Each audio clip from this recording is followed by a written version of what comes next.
Salut à toutes et à tous, je suis vraiment ravie de vous retrouver aujourd'hui pour une nouvelle vidéo et un nouveau genre de vidéo pour cette rentrée. J'ai envie de vous apporter quelques conseils sur des thématiques autour de certains organes du corps humain, pour les connaître davantage et puis apprendre à les soutenir. Et donc aujourd'hui je vous propose une journée dans mon assiette spéciale rein. Je vais donc vous proposer quelques conseils et j'ai réalisé 3 recettes avec des ingrédients que j'ai sélectionnés, des ingrédients qui sont recommandés en cas d'insuffisance rénale ou de problème rénal. Attention, les conseils que je donne ne se substituent pas à une consultation médicale si vous avez des pathologies rénales. Alors avant de commencer concrètement, je voulais d'abord vous faire un petit topo sur les reins. Ils mesurent 12 cm de haut et 6 cm de large, et ils ont 4 fonctions principales. Le premier rôle, c'est de participer à l'homéostasie, c'est-à-dire l'équilibre du milieu intérieur du corps humain. Donc ils vont réabsorber l'eau et les minéraux dont il a besoin, et évacuer ceux qui sont en excès. Les reins vont également réguler l'équilibre acido-basique de l'organisme. Le rôle le plus connu des reins est le filtrage et l'évacuation des déchets toxiques via l'urine. Ils vont également produire des hormones et des vitamines qui vont permettre plusieurs choses: réguler la tension artérielle via la rénine, produire des globules rouges et synthétiser la vitamine D. Et enfin, un dernier rôle, c'est de réguler la glycémie, le taux de sucre dans le sang, en synthétisant des molécules de glucose. Le conseil numéro 1, c'est de boire suffisamment d'eau. Ça peut paraître évident, mais c'est super important pour les reins, puisqu'en fait les reins permettent le filtrage du sang et l'élimination des déchets. Et pour maintenir l'équilibre hydrique et favoriser la bonne élimination des toxines qui sont présentes dans l'organisme, on doit consommer entre 1,5 litre à 2 litres d'eau par jour. Donc après s'être bien hydraté juste avant de prendre le petit déjeuner, donc dès le réveil, je vous conseille de poursuivre par le petit déjeuner. Et pour ça, je vous propose de faire un jus de légumes. Donc si vous avez une centrifugeuse, c'est l'idéal. Pour ce jus de légumes, je vous propose de mettre du concombre, des pommes, du gingembre, du céleri et des carottes. Ce qu'il est important de noter ici, c'est que c'est un jus de légumes et non de fruits. Les jus de fruits ont une teneur en sucre trop importante, et donc l'idéal justement c'est plutôt de tenter un jus de légumes. C'est super bon et votre organisme vous remerciera. Pour accompagner ce jus de fruits, j'ai préparé un granola minute. J'ai d'abord fait chauffer de l'huile d'olive dans une poêle. J'ai ensuite ajouté quelques flocons d'avoine. Pour une personne, environ 3 cuillères à soupe de flocons d'avoine. Et je les ai fait revenir à la poêle avec des amandes pendant quelques minutes pour les faire torréfier. Alors je n'ai pas ajouté ni de sucre ni de sel dans la préparation, mais j'ai ajouté une pincée de cannelle puisqu'on consomme déjà naturellement trop de sel. La consommation maximale de sel recommandée aujourd'hui est de 6 grammes par jour et on a tendance à trop saler les plats et à dépasser les recommandations. Donc soyez vraiment vigilants sur l'apport de sel dans les plats. N'hésitez pas à relever le goût des aliments et des plats en remplaçant le sel par des épices, des aromates.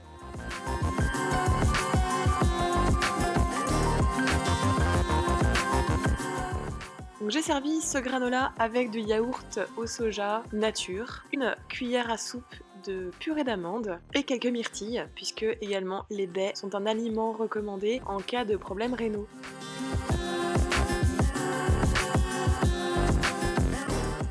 Pour la gourmandise, j'ai ajouté quelques pépites de chocolat qui ont fondu dans le granola qui était encore un peu chaud. Et j'ai servi également ce petit déjeuner avec un thé vert, puisqu'il est préférable de boire du thé que du café. On veut favoriser le bon fonctionnement des reins.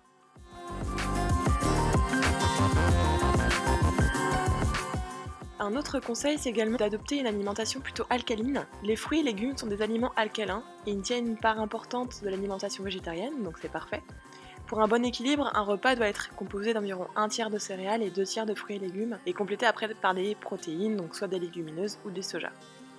Il faut également éviter les excès de phosphore et de potassium et privilégier les aliments riches en calcium, puisqu'en cas d'insuffisance rénale, le sang n'est pas correctement débarrassé du phosphore, du potassium, entre autres. Or, des taux élevés de ces substances peuvent provoquer des dommages. Et donc dans toutes les recettes que je propose, j'ai justement choisi des aliments qui comportent moins de phosphore, moins de potassium et qui sont plutôt riches en calcium. Bien évidemment, un autre conseil est également d'éviter les produits transformés et même les conserves, car ils contiennent un taux de sel un peu trop important.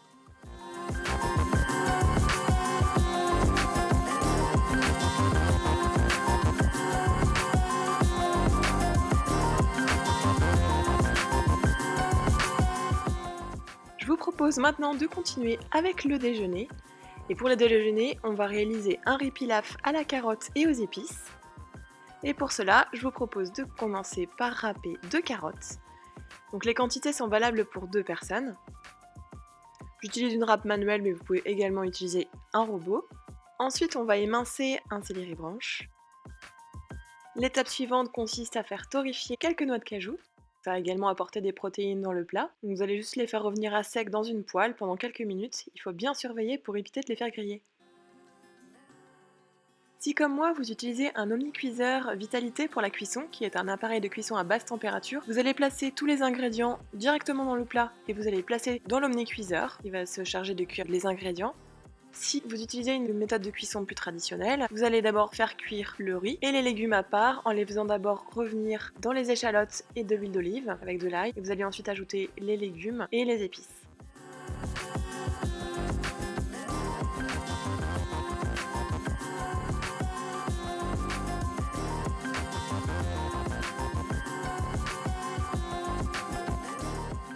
Donc pour rehausser le goût de ce plat, je vous propose d'ajouter 2 cuillères à café de garam masala, 1 cuillère à café de gingembre et un peu de piment. On ajoute également les noix de cajou et 1 cuillère à café de pâte de curry vert qui est un peu piquant. Vous pouvez ajouter ensuite un peu d'huile, de l'eau pour la cuisson du riz. Donc c'est vraiment seulement pour le mode cuisson à l'omnicuiseur. Vous mélangez le tout. Et vous allez pour finir saler donc légèrement et poivrer le plat avant de mettre en cuisson. Vous pouvez retrouver les conseils et les temps de cuisson directement sur le blog. Je vous mets le lien en barre d'infos.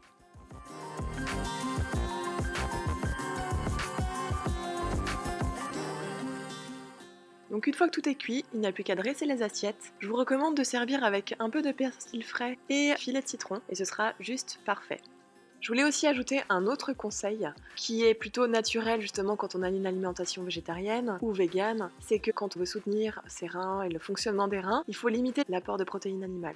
Donc évidemment, l'apport de protéines végétales est parfait. Et dans cette journée dans mon assiette, j'ai particulièrement veillé à équilibrer les quantités de protéines et l'équilibre des plats entre le petit déjeuner, le déjeuner et le dîner.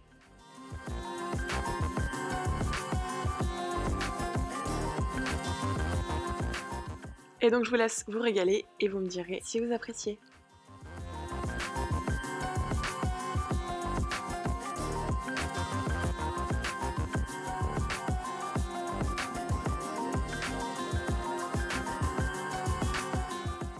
On poursuit avec la collation, donc là franchement j'ai pas fait de merveille, en fait le meilleur goûter qui soit c'est un fruit, donc ce que je vous ai proposé c'est une poire puisque c'est également un fruit recommandé pour soutenir les reins. Et c'est également intéressant de l'associer à des oléagineux, donc là j'ai choisi quelques noix du Brésil.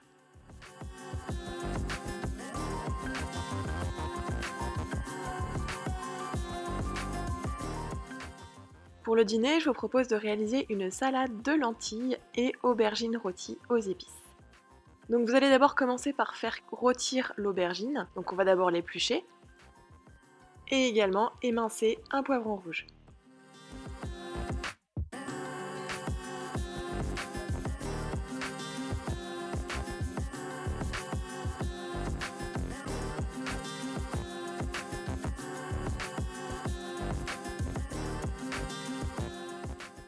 Vous allez placer l'ensemble de ces ingrédients dans un saladier. Et on va maintenant ajouter les éléments qui vont parfumer le plat. Donc 2 gousses d'ail, 1 cuillère à café de paprika, 2 cuillères à café de cumin, une petite pincée de piment de cayenne, du poivre et un peu de sel. Ensuite, vous allez bien mélanger les ingrédients pour bien intégrer les épices dans le poivron et l'aubergine. Vous ajoutez 2 cuillères à soupe d'huile d'olive, un peu d'eau et vous mélangez à nouveau pour bien tout incorporer. Ensuite, vous placez ça dans un plat allant au four. Donc encore une fois, j'ai privilégié la cuisson à l'omnicuiseur. Mais vous pouvez également faire cette recette dans un four traditionnel. Je vous mets également les temps de cuisson sur le blog. Pour ceux qui utilisent l'omnicuiseur, vous pouvez mettre les lentilles dans un plat allant au four, sinon placez-les directement dans une casserole. Vous ajoutez ensuite les échalotes, une cuillère à soupe d'algues et 2 poignées de persil. Vous mélangez le tout, vous ajoutez 2 fois le volume d'eau de lentilles et vous placez en cuisson.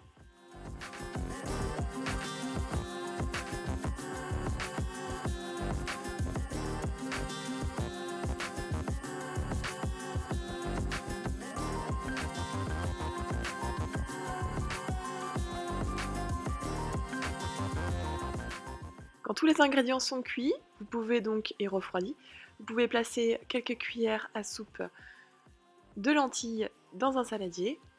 Vous allez ensuite ajouter les aubergines,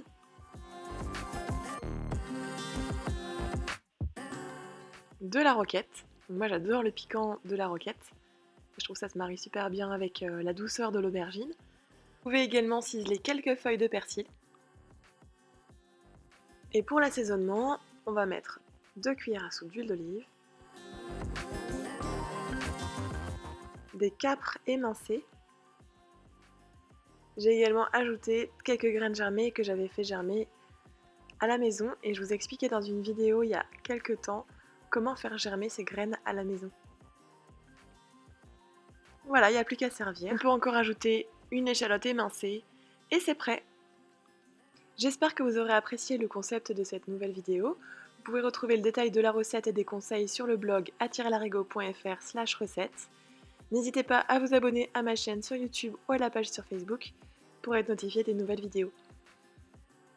Donc si vous aimez cette vidéo, la meilleure façon de la soutenir, c'est de laisser un pouce en l'air et votre avis si vous le voulez bien. Je vous donne également rendez-vous sur Instagram sous l'identifiant @larigot pour suivre plein d'autres idées de recettes au quotidien. Je vous remercie et je vous dis à bientôt.